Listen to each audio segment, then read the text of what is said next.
تضخم الكبد. الناس مساكن اللي تتعاني من هذا المشكل هذا وقهرات هاد الدويات في الصحة ديالها، جبت لك واحد الوصفة طبيعية ان شاء الله تهنيك من هذا المشكل هذا وترتاحك، والذات ديالك غادي تحس بها وحدة اخرى من هذا المشكل هذا.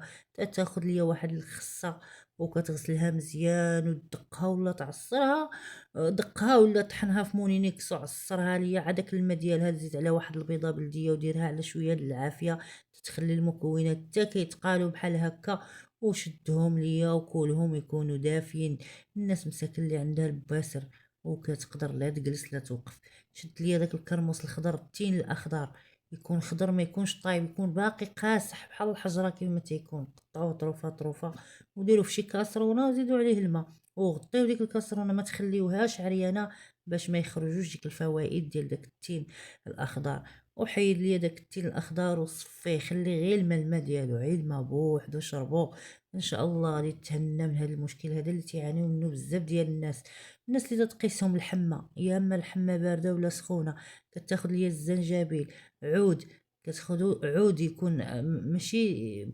بودره، وكتقطعوه مزيان مزيان، تزيد عليه واحد البيضه بلديه. هاد الوصفه تصفي لك الصدر ديالك، الا كنتي كتدخن تصفي لك الصدر ديالك من البرد من التلاخم، كتزيد عليه الماء مغلي طايب وتزيد عليه واحد النقيطه ديال زيت السمسم وتشربوه